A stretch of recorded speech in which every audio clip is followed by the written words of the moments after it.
अस्सलाम वालेकुम रहमतुल्लाहि व बरकातहू। उम्मीद करती हूँ आप सब लोग खैरियत से होंगे। सो गाइज़, हम लोग चैप्टर नंबर 7 के 2 पार्ट्स पढ़ चुके हैं। ठीक है, इसमें से सिर्फ एक पोर्शन रह गया था अस्थमा। ठीक है, इस चैप्टर के बारे में इतना डिटेल से बताने का मुझे आपको ज़रूरत नहीं है। हमने जितने भी जनरल मेडिकल कंडीशंस थी हम सारी पढ़ चुके हैं। डायबिटीज़, हाइपरटेंशन, ये वो जितनी भी थी हम सब पढ़ चुके हैं। तो अब हम एक चीज़ रह गया है, सिर्फ अस्थमा रह गया है। ठीक है, तो हम वह अस्थमा आज पढ़ेंगे। तो अस्थमा का आपको पता है कि ये क्रॉनिक इन्फ्लेमेटरी डिसऑर्डर होती है। ठीक है, इसमें जो एयर फ्लो की लिमिटेशंस होती हैं वो रिवर्सिबल होती हैं। आपका होता सीन इस तरह है कि आपका जो इन्फ्लेमेटरी सिस्टम है, आपका जो अस्थमा है, आपके जो एयरवेज हैं वो हाइपर रिस्पॉन्सिव हो जाते हैं। ठीक है, जो एयर फ्लो लिमिटेशंस आएंगी वो रिवर्सिबल होंगी और रेस्पिरेटरी सिम्टम्स आएंगे। अस्थमा आप लोगों ने बहुत बार पढ़ा हुआ है। ठीक है, ये इन्फ्लेमेटरी डिसऑर्डर है, क्रॉनिक होती है और सबसे ज़्यादा होने वाली जो इशू है ना रेस्पिरेटरी ट्रैक का, स्पेशली बच्चों में, वो अस्थमा है। ठीक है, इसमें वीजिंग साउंड आती है, ये सारा आपको पता है, इसके हम सिम्टम्स पढ़ेंगे। देन चिल्ड्रन में मोस्टली होता है। Among all children asthma prevalence is greater in urban areas. गरीबों में ये जो विलेज एरियाज़ के होते हैं उनमें ज़्यादा होता है। अफ्रीकन अमेरिकन में ज़्यादा होता है। लो फैमिली इनकम, यार इन शॉर्ट जो भी बीमारी है वो गरीबों के लिए है, तो ये गरीबों में ज़्यादा होता है। All patients with asthma are at risk of having exacerbations characterised by progressive increase in short इनमें ये होता है कि जो सिम्टम्स आते हैं वो हम बताएंगे कि हर बंदा जिसको एस्थमा है वो उनके सिम्टम्स इंक्रीज भी कर सकते हैं। तो सिम्टम्स कौन से आते हैं? शॉर्टनेस ऑफ ब्रेथ आता है, कफिंग आती है, wheezing, chest tightness, decrease in expiratory flow rate, और इस सब को आप मेजर कर सकते हैं PEFR से। एस्थमा सबसे ज़्यादा कॉमन क्रॉनिक लंग डिजीज़ है। उसके बाद साइन एंड सिम्टम्स हम लोगों ने देख लिए, शॉर्टनेस ऑफ ब्रेथ वगैरह। अर्ली ट्रीटमेंट जो होती है बहुत ज़रूरी होती है क्योंकि आहिस्ता आहिस्ता इंक्रीज़ हो जाती है। देन एस्थमा के कुछ ट्रिगर्स होते हैं। एस्थमा होता किस वजह से है कि एयरवे इन्फ्लेमेशन है। ठीक है, तो एयरवे इन्फ्लेमेशन होगी किस वजह से? इसमें एक्यूट ब्रोंकोस्पैज्म होते हैं। दो चीज़ें होती हैं, या इन्फ्लेमेशन होगी या ब्रोंकोस्पैज्म होगा या बोथ।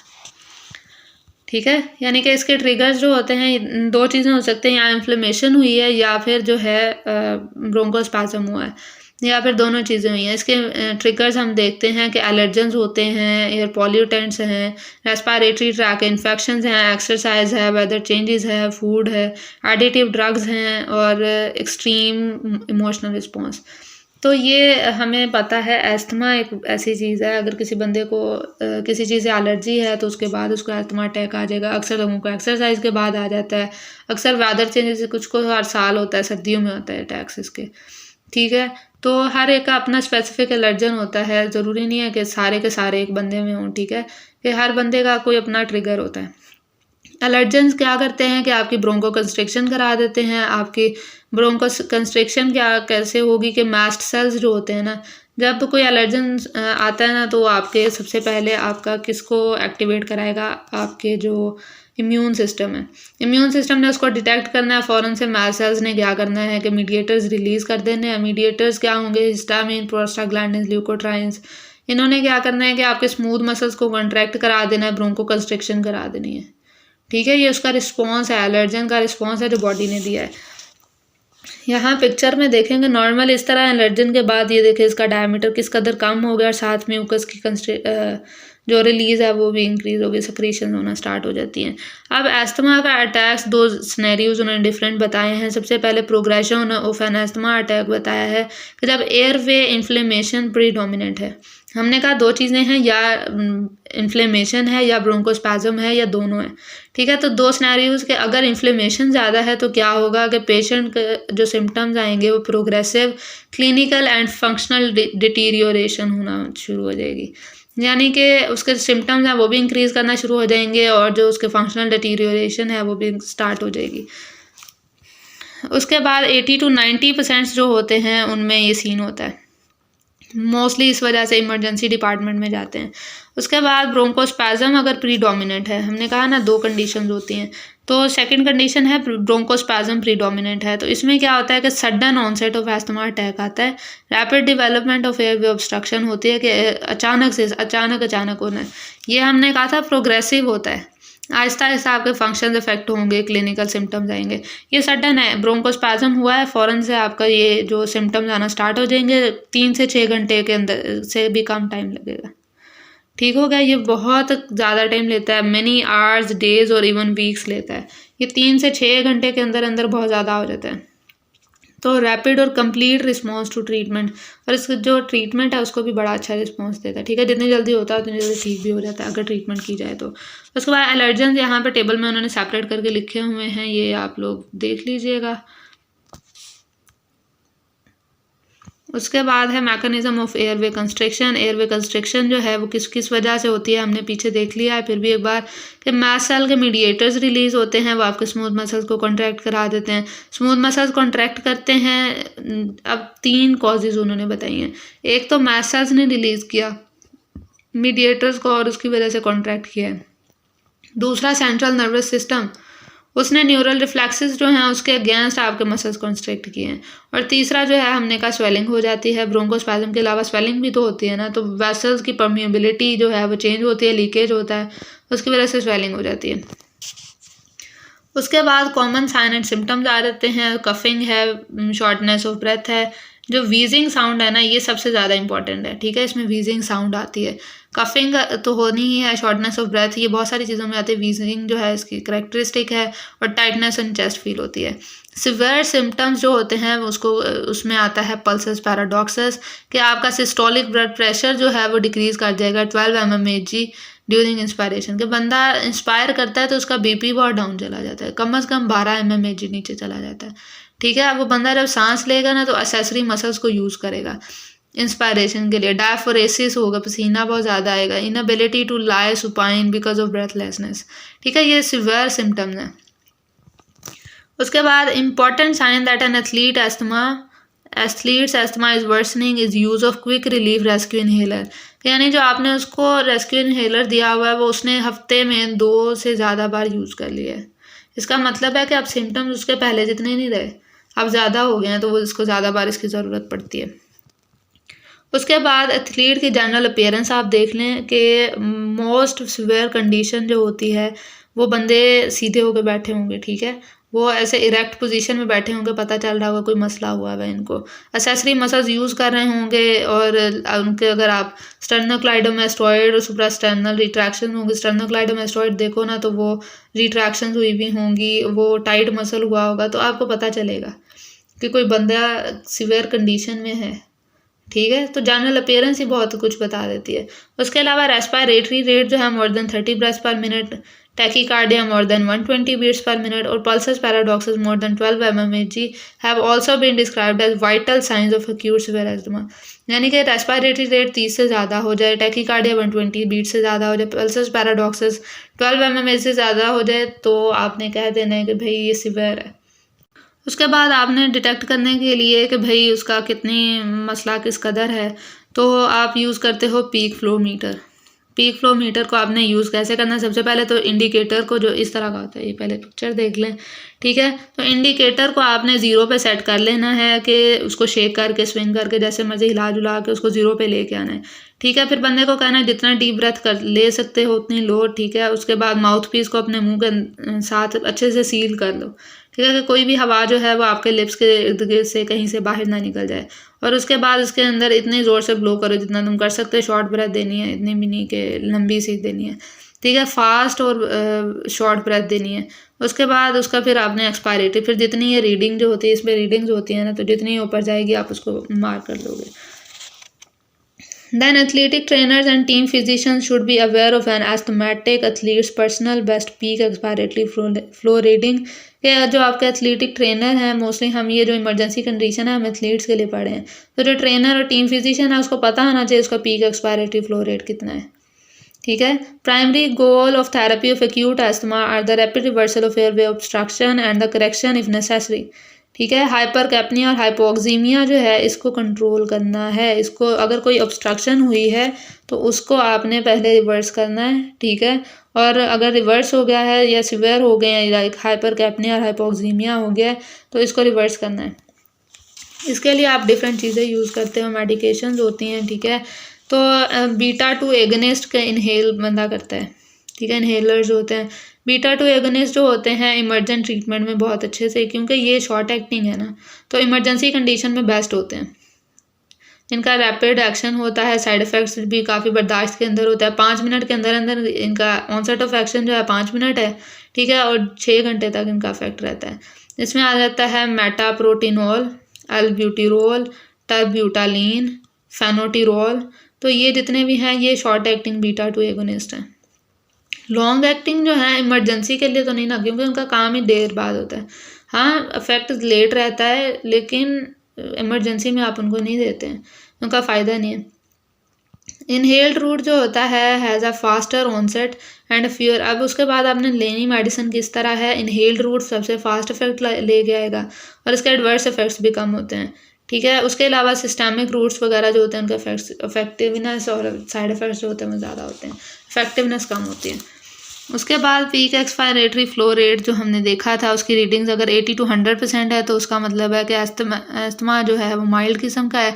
तो उसका साइन एंड सिम्टम्स इस तरह के आएंगे कि शॉर्टनेस ऑफ ब्रेथ है, एक्टिविटी के दौरान होगी, ठीक है।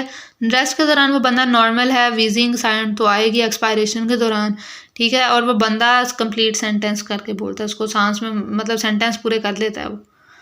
उसके बाद अगर 50 to 80% है तो मॉडरेट है, इसमें भी शॉर्टनेस ऑफ ब्रेथ होगी, उसमें एक्टिविटी के दौरान आ रही थी, ठीक है। ये बोलता ही उसको सांस चढ़ती है, मुझे भी चढ़ती है वैसे, अल्लाह का। अच्छा, नॉट यूजिंग कंप्लीट सेंटेंस, ये कंप्लीट सेंटेंस नहीं कर पाते, लाउड वीजिंग, और एथलीट एंग्जियस होगा, ठीक है। उसमें वीजिंग होती है, एक्सपायरेशन में आती है, इसमें नहीं आती। इसमें आती है लेकिन लाउड होती है, खाली एक्सपायरेशन में नहीं आ रही। उसके अलावा जो एसेसरी मसल्स होते हैं वो भी बंदा यूज़ करता है, एंग्जियस सा होगा, क्योंकि जिसको सांस का मसला हो रहा है, सांस सही से नहीं आ रही, वो एंग्जियस तो हो गई। उसके बाद है लेस दैन 50% है तो सीवियर है। इसमें ब्रीदिंग रैपिड एंड वेरी लेबर्ड, कि ब्रीदिंग बहुत तेज़ से होगी और लेबर्ड ब्रीदिंग होगी, शॉर्टनेस ऑफ ब्रेथ होगी रेस्ट के टाइम पे, ठीक है। और डिफ़िकल्टी स्पीकिंग। अब इतना है कि यहाँ पे देखें कि एक्टिविटी में शॉर्टनेस ऑफ ब्रेथ हो रही थी, मॉडरेट में क्या है कि टॉकिंग में हो रही है। अब रेस्ट के टाइम पे भी उसका सांस फूल रहा है। डिफ़िकल्टी उसको स्पीकिंग में होती है, एसेसरी मसल्स यूज़ कर रहा है, एंग्जियस है, स्लीप भी उसकी जो है वो अफेक्ट हुई हुई है, कन्फ्यूज रहेगा, स्लीपी रहेगा हर टाइम पे। उसके बाद है beta two agonist treatment with an MDI. अब आपने जो ट्रीटमेंट मेडिसिन तो आपने देख लिया ना कि जो देते हैं, अब उन्होंने कहा है कि देनी कैसे है। एक होता है एमडीआई, एक होता है स्पेसर, ठीक है। इन दोनों के साथ अगर आप दोगे तो 1 to 2 मिनट्स के अंदर जो है ना अफेक्ट आएगा, और 15 to 20 minutes of each treatment with nebuliser. अगर आप नेबुलाइजर यूज़ करते हो तो 20 मिनट्स लगते हैं, 15 to 20 मिनट्स, और अगर आप ये एमडीआई और साथ स्पेसर यूज़ करते हो तो 1 to 2 मिनट्स होते हैं, ठीक है। ये इस तरह का होता है एमडीआई विद स्पेसर।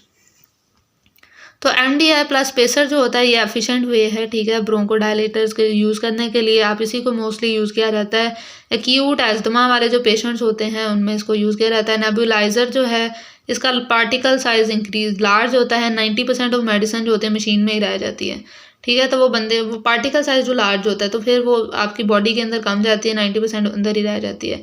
और atmosphere from the expiratory port जो है मोस्टली एक्सपायरेटरी पोर्ट से बाहर ज़ाया हो जाती है, इसलिए नेबुलाइजर्स कम यूज़ करते हैं, बल्कि बहुत कम करते हैं, बस वो लोगों में करते हैं जिनको एमडीआई सूट नहीं कर रहे।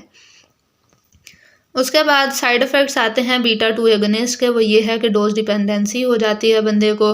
हर रूट ऑफ एडमिन जो भी आप रूट यूज़ करें डिपेंडेंसी होगी, ठीक है।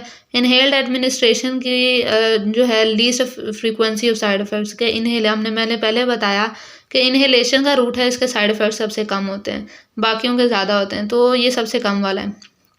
Receptors on vascular smooth muscles results in tachycardia. अब क्या क्या आ रहे हैं कि वैस्कुलर स्मूथ मसल्स के ऊपर जो रिसेप्टर्स हैं वो टैकीकार्डिया और टैकीएरिथमियाज कॉज कर देंगे। स्केलेटल मसल्स के जो रिसेप्टर्स हैं वो ट्रेमर्स और हाइपोकैलीमिया कॉज कर देंगे।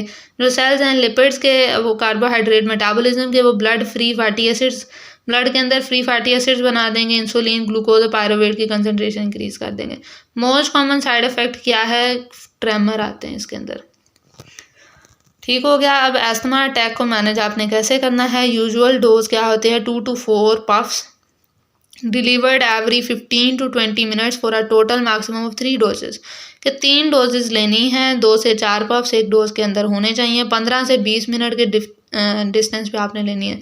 ये एक्यूट अटैक में ऐसा करना है, ठीक है। नो स्टडीज़ कोई भी ऐसे नहीं बताती कि ऑप्टिमल डोज क्या है, आपने एमडीआई की देनी है, एल्ब्यूटेरॉल की ऑप्टिमल डोज क्या होती है।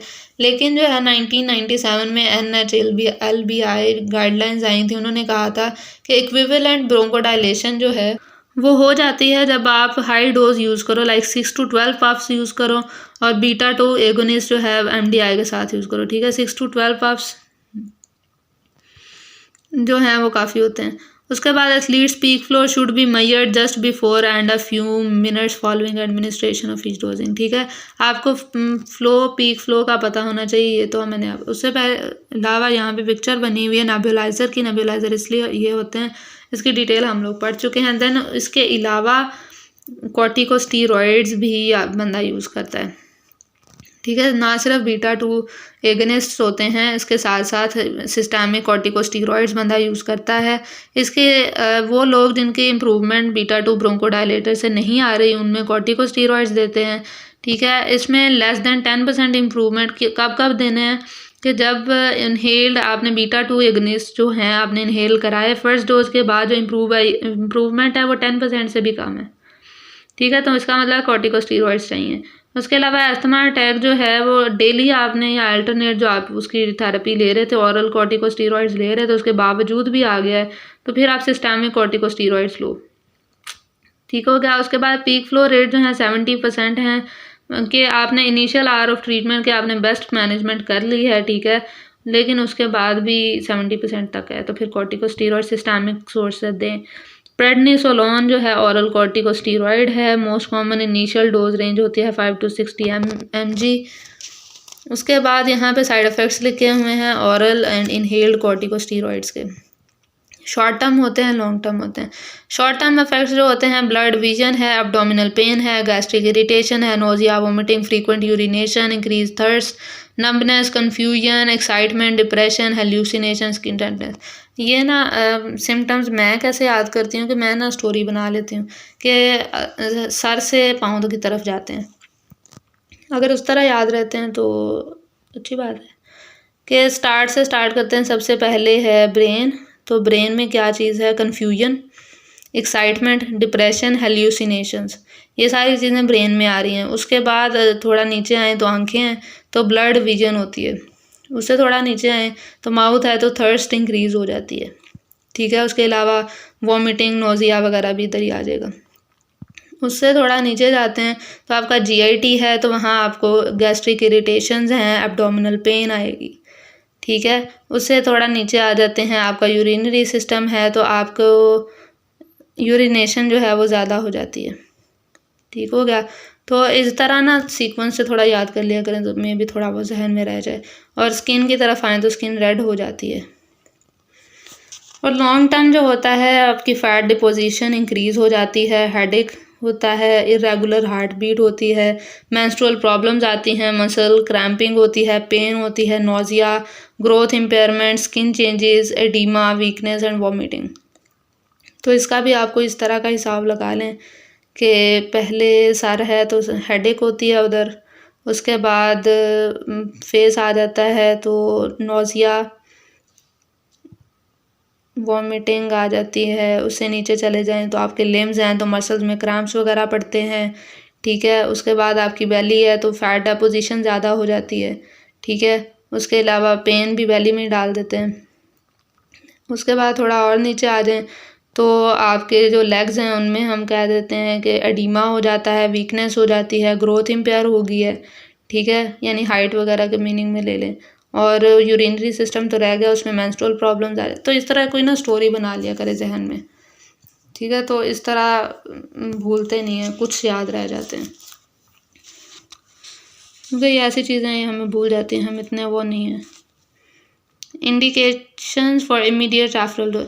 अब एक बंदा है, उसको आपने फ़ौरन इमरजेंसी डिपार्टमेंट में लेके जाना है, तो उसके लिए कुछ इंडिकेशंस हैं कि उसका अब जो पीक फ्लो मीटर से आपने उसकी रीडिंग्स लेते हैं ना, तो लेस देन 50% आया है, ठीक है।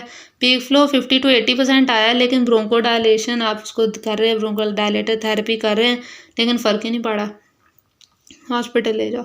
Rapid decline of lung function, यानी कि सिम्टम्स आ रहे हैं कि लंग फंक्शन कम हो रहा है। Wheezing sound, breathlessness, symptoms of uncontrolled cough और ये वो। उसके बाद पीक एक्सपायरेटरी फ्लो रेट का फेलियर, यानी कि 60% से ज़्यादा आपका peak expiratory flow rate increase नहीं कर रहा। आपने ब्रोंकोडायलेटर लिए हैं फिर भी नहीं कर रहा, ठीक है। लेस दैन 2 आवर्स हो गए ब्रोंकोडायलेशन को लिए हुए, फिर भी इंक्रीज़ नहीं, अभी तक नहीं किया, 60% पे ही है, तो ले जाओ इसको इमरजेंसी में। सुप्रास्टर्नल रिट्रैक्शन है, एंसेस्ट्री मसल्स को यूज़ कर रहा है, हॉस्पिटल ले जाओ। साइनोसिस हो गया, पैलर, ये तो साइन है हाइपोक्सिया के, ठीक है। उसके बाद वर्ड्स में बात कर रहा है, फ्रेजेस पूरे नहीं हो रहे उससे, तो भी उसको ले जाओ। अब आ जाते हैं रिस्क फैक्टर्स फॉर डेथ, ठीक है, कि कुछ लोगों में डेथ के चांसेस होते हैं अस्थमा में जिनकी पास्ट हिस्ट्री है सडन सिवियर एग्जास्टरबेशन की, कि अचानक से उनके अटैक आया था, इस तरह की हिस्ट्री है, तो उनमें चांसेस होते हैं डेथ के ज़्यादा होते हैं। प्रायर इंट्यूबेशन, आईसीयू में वो पहले बंदा रहा है अस्थमा की वजह से, या दो या दो से ज़्यादा बार हॉस्पिटलाइज हुआ है अस्थमा की वजह से पिछले साल में, या पिछले साल के अंदर 3 से ज़्यादा बार जो है इमरजेंसी डिपार्टमेंट में गया है अस्थमा की वजह से, या जो है पिछले महीने के अंदर वो अस्थमा की वजह से हॉस्पिटल में एडमिट रहा है, ठीक है। 2 और मोर कैनिस्टर्स उसने 1 महीने के अंदर यूज़ कर लिए हैं, ठीक है। अब करंट यूज़ कर रहे हैं सिस्टमिक कॉर्टिकोस्टेरॉइड्स का, और सिस्टमिक कॉर्टिकोस्टेरॉइड्स उसने विदड्रॉ कर लें, क्योंकि सिस्टमिक कॉर्टिकोस्टेरॉइड्स हम लास्ट स्टेज पे हमने पढ़े हैं कि जब कुछ नहीं असर कर रहा तो फिर आप सिस्टमिक पे आ जाओ, स्टेरॉइड्स हम थोड़े किए नहीं देते हैं, ठीक है। फिर डिफ़िकल्टी उसको हो रही है एयर फ्लो ऑब्स्ट्रक्शन को, उसकी सिवेरिटी को परसीव करने में, ठीक है, कि उसको समझ नहीं आ रही कि कम हो रहा है, सांस नहीं हो रहा है, उसको डिफ़िकल्टी है। कोमॉर्बिडिटी के साथ कोई और डिजीज़ भी मिली हुई है, हार्ट की मिली हुई है, कोरोनरी ऑब्स्ट्रक्टिव पल्मोनरी डिजीज़ है, कार्डियोवैस्कुलर डिजीज़ है, कोई और डिजीज़ भी साथ है अस्थमा के, मरने के चांसेस ज़्यादा हैं। सीरियस साइकियाट्रिक डिजीज़ है, कोई साइकोलॉजिकल है, कोई ड्रग की वजह से हुई है, या कुछ भी कोई डिजीज़ है साइकियाट्रिक्स। और लो सोशियो इकोनॉमिक स्टेटस है, अर्बन रेजिडेंस, वही बात आ गई ना, गरीबों में मरने के चांसेस ज़्यादा हैं। नहीं, अर्बन रेजिडेंस होता है, वहाँ का जो पॉल्यूशन होती है, वहाँ जो ट्रिगर ज़्यादा होते हैं ना, तो इस वजह से। Then sensitivity to the mould, यानी कि फंगस होती है, ये भी अस्थमा कॉज करती है, तो जिनको इससे है उनके भी मरने के चांसेस ज़्यादा हैं। तो ये चैप्टर यहाँ ख़त्म हो गया है। MCQs आप लोग सॉल्व करना ना भूला करें, इससे आपका सारे चैप्टर का जो है ना आपको गो थ्रू हो जाता है। तो MCQ सॉल्व कर लिया करें जिन्होंने नहीं किए। वैसे आपके MCQs हर ये बुक के एंड पे मार्क हुए हुए हैं, ठीक है, तो आप खुद मार्क किया करें, अपने आप को टेस्ट किया करें इस तरह। तो लेक्चर ख़त्म करते हैं, दुआओं में याद रखें, अपना ख्याल रखें, अल्लाह हाफ़िज़।